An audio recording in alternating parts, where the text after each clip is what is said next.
Pernahkah kamu memperhatikan seseorang yang menyalakan rokok dengan tenang, menghembuskan asap perlahan, lalu terlihat begitu rileks seolah semua masalah dalam hidupnya hilang untuk sesaat? Tapi di balik ketenangan itu, ada sesuatu yang sedang bekerja dengan sangat kejam dan diam-diam di dalam tubuhnya. Rokok, bagi banyak orang, bukan hanya sekadar benda kecil yang dibakar. Ia menjadi teman, pelarian, pelipur lara. Tapi pertanyaannya adalah, teman seperti apa yang perlahan mencuri kesehatanmu, melemahkan tubuhmu, dan diam-diam mengikatmu dalam kecanduan yang sulit dilepaskan? Hari ini, kita tidak sedang berbicara tentang larangan atau sekadar kampanye kesehatan. Kita akan bicara tentang kenyataan paling dalam dari kecanduan rokok, yang seringkali diabaikan hanya karena sudah terlalu biasa dilihat. Nikotin dan otak racun yang menyamarkan diri sebagai ketenangan. Kecanduan rokok bukan hanya soal kebiasaan yang bisa dihentikan kapan saja.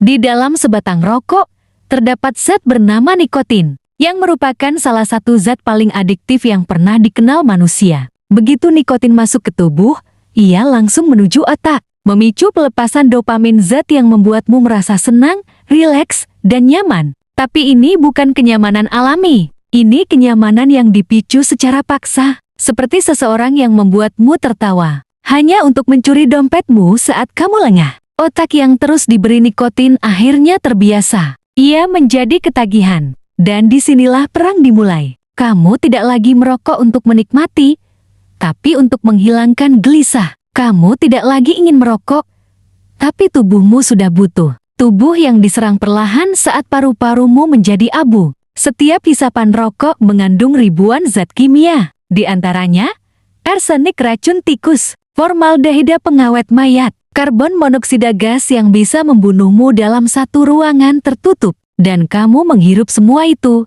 berkali-kali. Setiap hari, paru-parumu yang seharusnya bekerja menyaring udara bersih, sekarang menjadi tempat tumpukan tar hitam yang lengket dan mematikan. Jantungmu dipaksa bekerja lebih keras, pembuluh darahmu menyempit, napasmu makin pendek, suaramu mulai berat. Batuk tak kunjung hilang, tapi semua itu masih belum terlihat cukup serius bagi banyak orang. Karena kerusakannya terjadi diam-diam, perlahan, tapi pasti.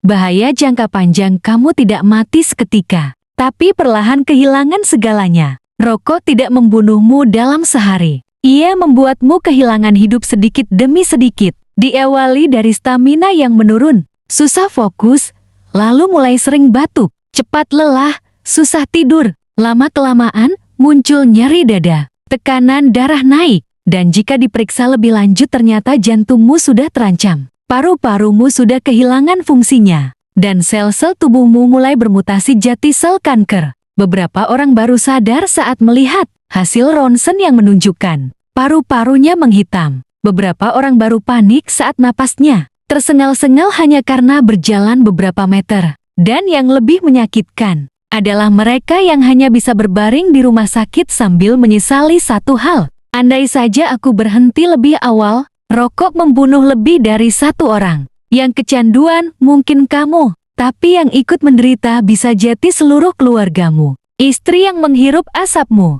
anakmu yang batuk-batuk di malam hari, orang tuamu yang diam-diam menangis karena khawatir. Bayi yang lahir dari ibu yang terpapar asap rokok bisa mengalami gangguan pertumbuhan, bahkan kematian mendadak. Dan yang lebih tragis adalah, semua ini bisa terjadi pada mereka yang tidak pernah merokok sekalipun. Hanya karena mereka hidup di sekitarmu. Rokok tidak hanya merusak satu tubuh, tapi merusak seluruh lingkungan yang terpapar olehnya. Apakah bisa berhenti? Perjalanan berat yang sangat mungkin dilewati. Banyak orang berkata, saya sudah terlalu lama merokok, sudah terlambat. Tapi tahukah kamu, tubuhmu adalah ciptaan luar biasa yang bisa menyembuhkan dirinya sendiri. Dalam waktu 20 menit setelah kamu berhenti merokok, tekanan darahmu mulai normal. Dalam beberapa hari, paru-parumu mulai bekerja lebih baik. Dalam beberapa bulan, risiko penyakit menurun. Tentu saja,